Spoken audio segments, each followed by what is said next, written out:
Yeah, Frank Staggers and I got to know one another during a very difficult time in the history of California health policy. It was during a time, and I was relatively new to the California Endowment in my present position as CEO. And at that time, Frank was serving on the board of the California Medical Association and was involved with the foundation. And it was a tough time because the California budget was just a mess year after year. Cuts were being made left and right. The safety net for patients was being eroded and compromised. And we were also shifting to Medicaid managed care. There were a lot of concerns about quality of care and the needs of the patient coming first. And Frank was in the middle of all of those policy discussions in his role as a physician leader in the state.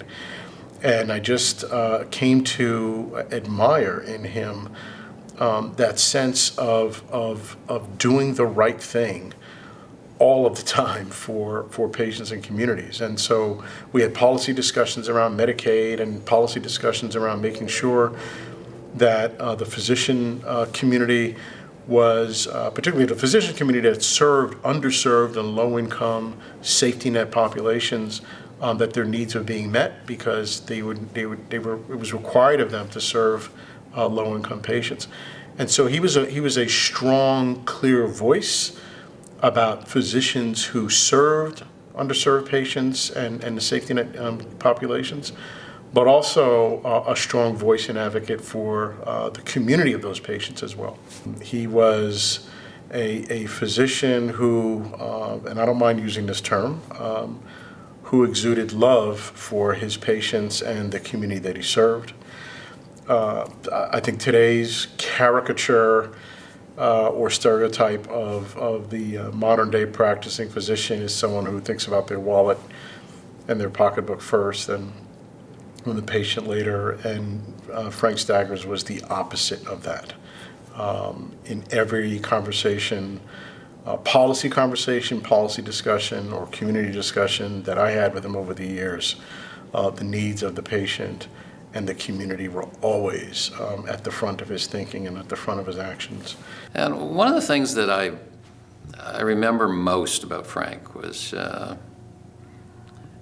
his concern about the health status, particularly about kids in Oakland.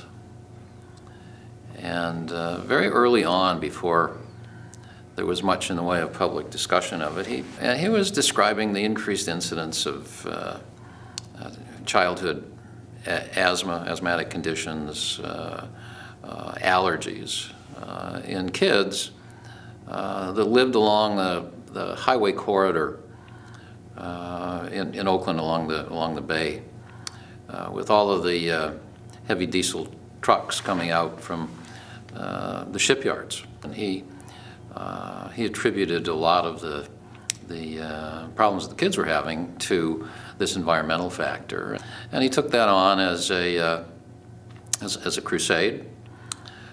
He publicized it, and ultimately the trucks coming out of the loading areas, the transport areas, were much more dispersed in an attempt to mitigate the kinds of health effects that were so prominent in his mind and were fixable.